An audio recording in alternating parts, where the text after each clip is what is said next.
Ako si John, ikaduha na anak ni Nards o Norms. Nakoy duha ka igsuon si Ta o si Jim. Ako maoy ikaduha sa amoa nga nagpuyo mi sa Tagnanan, Mabini, Davao de Oro. Karon akong isaysay ang naagian sa akong pamilya. Labaw na sa naagian sa ako ang manghod. Sa una amo ang pagpuyo dili gyud mi arangan. Usahay na kwarta o usahay sad wala. Nya kami tulo ka mag-igsuon nagdako mi na suod jud kaayo. Kami mag-uban sa tanang butang bisan sa kalisod na naagian nagpabilin ng ligon o magkahiusa japon mi.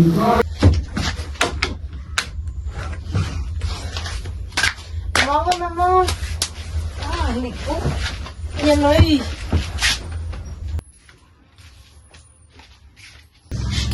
Uy, paningkod na mo. Kaon ta. Bukas ako. Ito di oras sumuli si mama, si papa. Hindi pa talas ka turay. Ay no. Ano ba ito sila magpapa? So dahil ko rin yung baon. Sunod na eh. Gusto mo yung eskwelahan. Gusto mo yung eskwela. Karaman? Kapoy lang. Gusto may plano ng mga course mo ko. Gusto ko mag-engineer yun dahil. Ano, engineer, dadanan. Na, maglisod din sila magpapa ng paskwila ba? Ay, pang eskwela doon eh. Medyo na yung secretary. Medyo na yung secretary. Gusto may di mo eskwela sa ato ah. Kinamagulangan. Look. Dito kayo sa Yosan, diba? Dito si katawa-katawa. Ano nga? Okay na din sa Emia. Ano, ako may mo sacrifice. Hindi man, pwede man kita tulong ang eskwela. Kabalo man tayo, hindi sa bright food. May bright sa to ah. Yeah. Kaburad. Mas tagal mo achievement kaysa inyo. Kaburad, bila siyang nangapapa no. Hindi mo kita mapabro sa magpapa sa inyo. Kalain. Sa niabot na jud ang panahon nga kami mag-college na jud, so nagplano mi nga mag-istoryahan na nga managsuon kung unsa jud na kurso ang plano nga kuhaon. Sa dihang kami man di ay tulo, pareha mi mga pangandoy nga mahimong usa ka engineer. Unsa gid yung gusto course ko aon makitaan man yata nagparaan. Basta kay ako nagplano jud ko nga mag-electrical engineering ko. Ako, gusto ko mag-civil, pero kung dili kaya, mag-agriculture ko. Ako kay electrical communication jud ako ang gusto jud pero sa ang pait ang panahon yun no. Kahit ngayon. Nya mas may plano na to, saan mo daw pa yung tinawag papa. Kabalo man ta, busy jud sila. So, isa sa mo ang gusto mag-civil na apoy communication o ng electrical engineering. Gusto man mi o ka na seryoso na istorya, so nakahuna-huna mi atong paghuman na mong pangaon nga magpahulay o magpahangin sa dagat para makadesisyon mi og tarong og sakto. Dili na mo oy nga ta magstorya na. Doon ta magstorya sa dagat first kay ba. Panigas ata kay basig. Kuan ang tamahan ng papa ba? You know.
may mong sacrifice ning kuan, di mo eskwela para makaskwela gisa.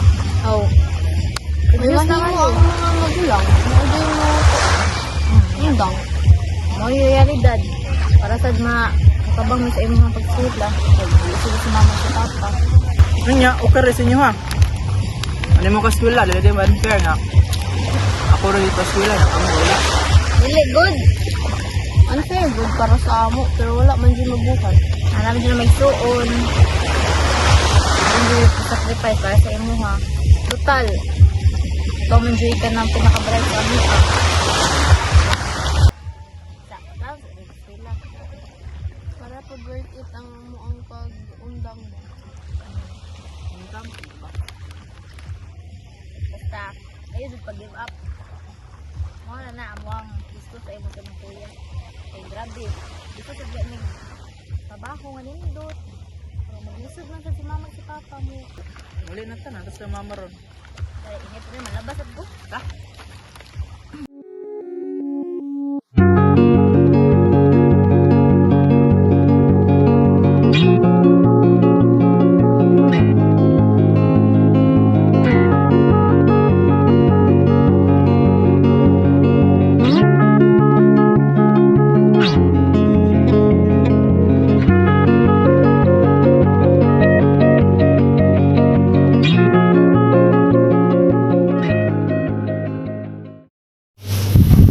Bisag gabaktas-baktas niya atong mga panahonan.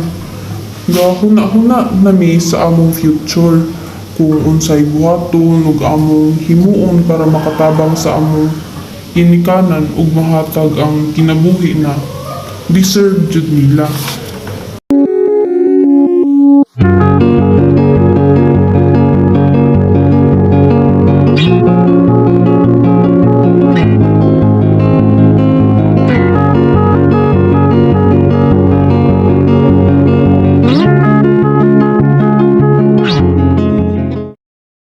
Kung naka-decide namin na si Jane Jude ang paspilahon, amo diyong gisuportaan kay siya man pud ang pinakautukan o ugihan mo eskwela sa amo ang tulo.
Ni nagsugod na siya og eskwela sa Yusef Mampising. Agriculture iyahang gikuha kay maulagi dili Japon namo kaya nga paskwelahon siya ug engineering.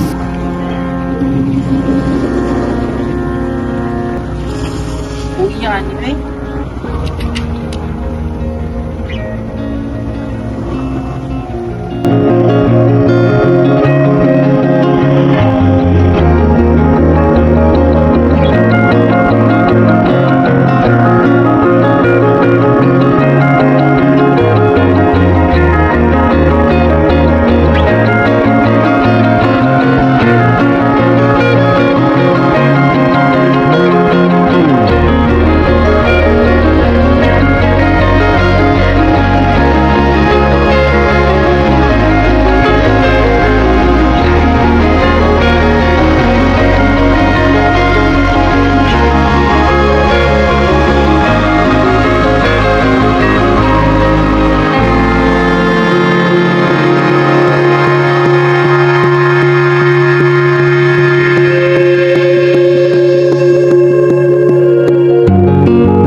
ato, gatrabaho na mi ato, sideline mi sa among isa ka igsuon.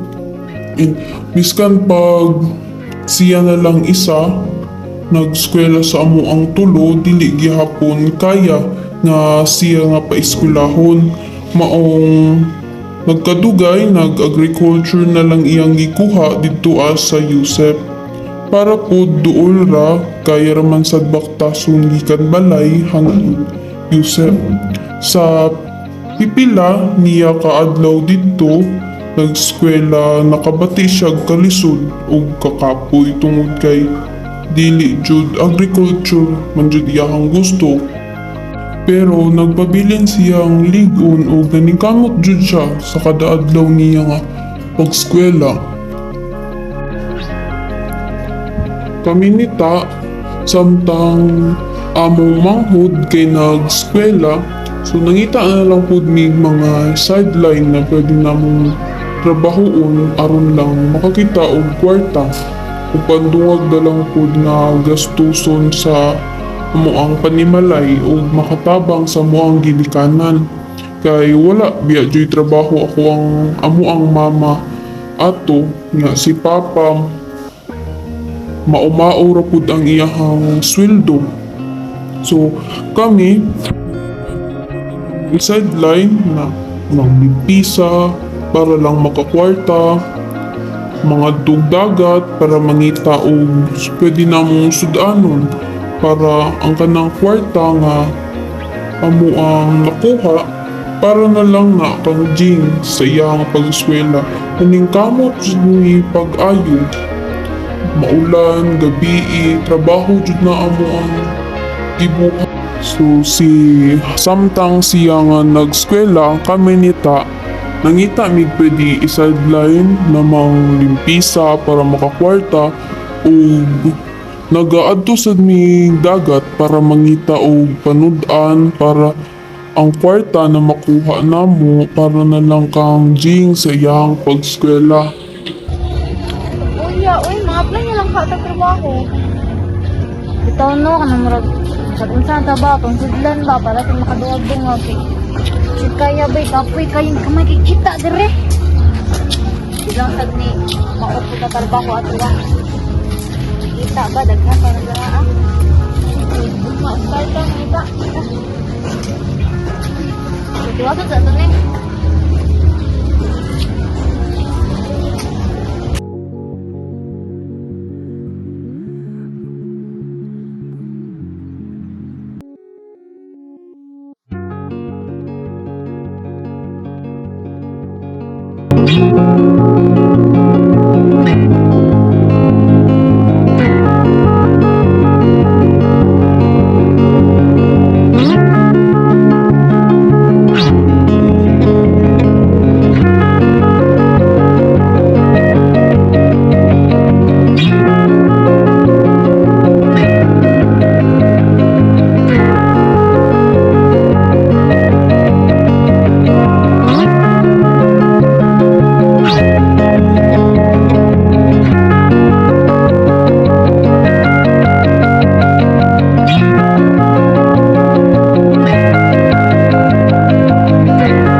Go. Kasi oras sa bayan, ako naman, hindi ako relo. Tara na puro? Puro, ka. Kaya nun, nakauli ng tutusikuan. Kumang na to.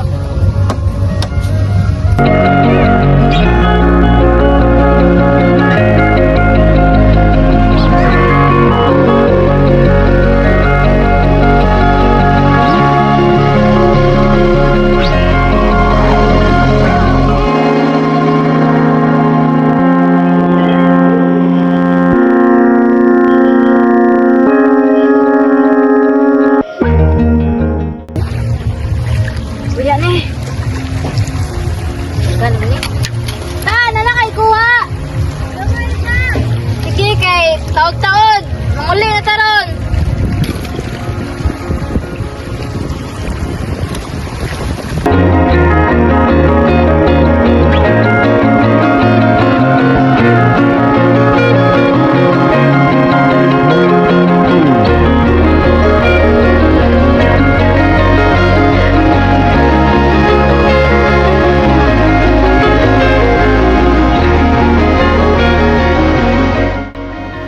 Samtang kami ga sideline si Jing iyahang focus lang jud kay ang pagskwela.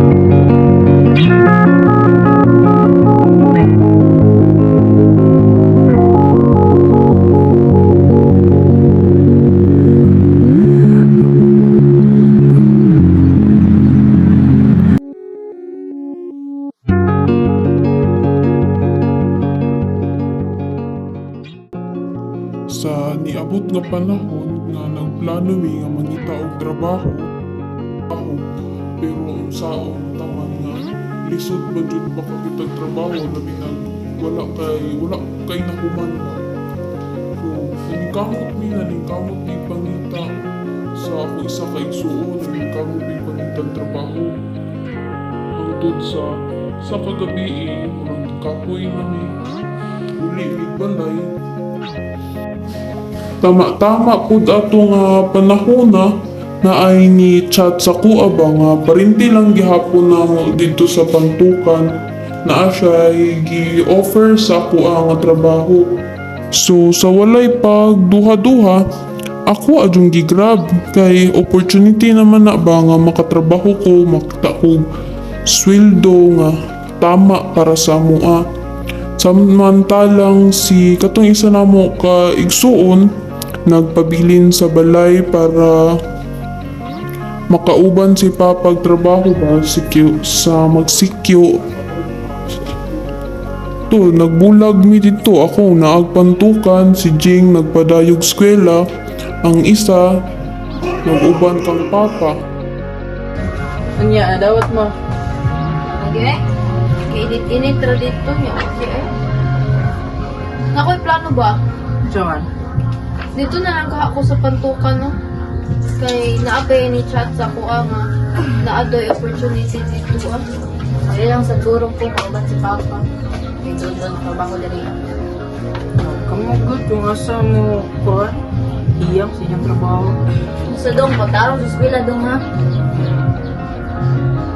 Tungkol sa mga nilabay nga mga bulan, ni uli kog balay para bisita sa pamilya.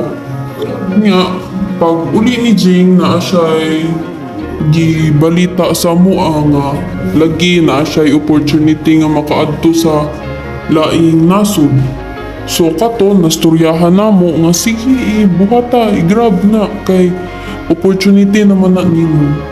So mao, i-grab niya to nga opportunity. Hangtod sa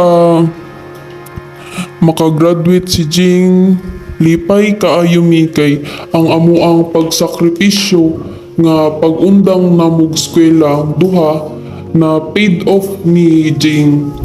O kato, bisan gusto mi mo eskwela, wala na lang namo gi mind para na lang pud sa amuang igsuon. Ano mo? bisitang papa. Wait mo eh. Ano tayo? Basta man. Pagkita lang. Kapoy kayo. Sige, nagatuan to, may gariya. Ay, kauban? Wala ako raysa. Karay, init kayo yun.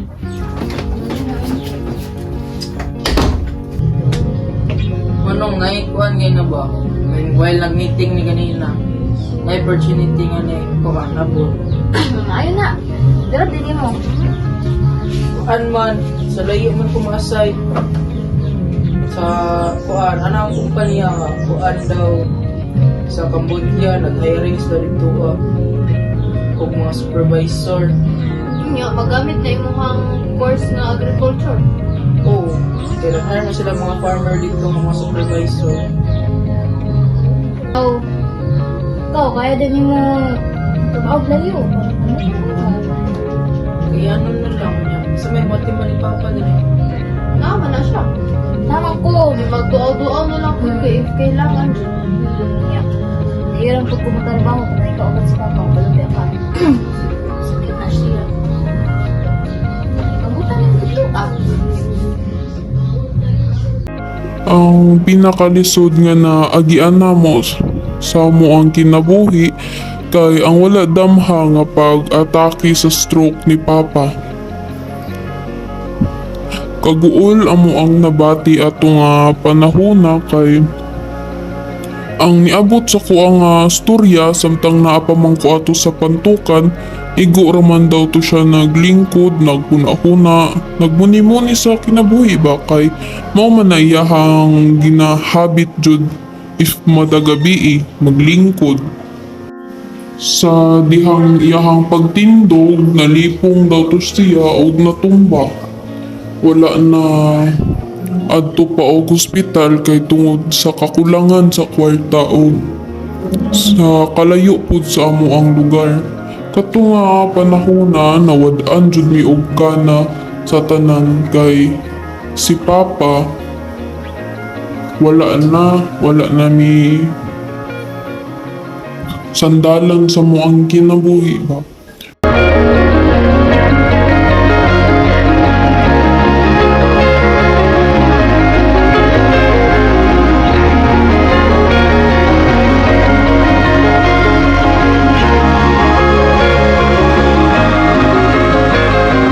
Action. Sao mga pagkaskwela sa kumaan mo ko nga gamay raman ako sweldo.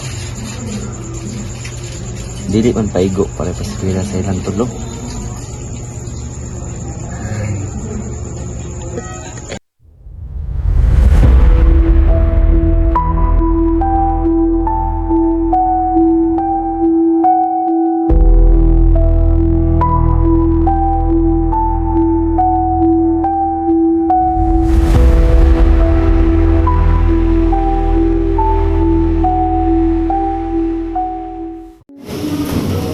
Si Jing ato nga panahon na dayon lang gihapon sa iyahang kinabuhi. Nagpadayon siya og eskwela, padayog panalbaho. Hangtod sa naka-move on nami nga wala na jud si Papa. Pero kato nga adlaw or kato nga panahon gihimo lang jud ni Jing nga motivation ang pagkawala ni Papa para mahuman og eskwela para ang tanan paningkamot ni Papa para mabuhi mi or mapaskwela siya. Pero kaluyan sa Ginoo si Jing nakahuman og eskwela bisan sa tanan kalisod na amo ang agian. Wala gihapon si Jing nga ni give up and kato na kahuman siya og eskwela. Tanan namong hago singot, kainit nga trabaho, iyang kalisod nga pagbaktas sa padulong sa Yusip na paid off jud ang taon tanan kaluyan sa Ginoo.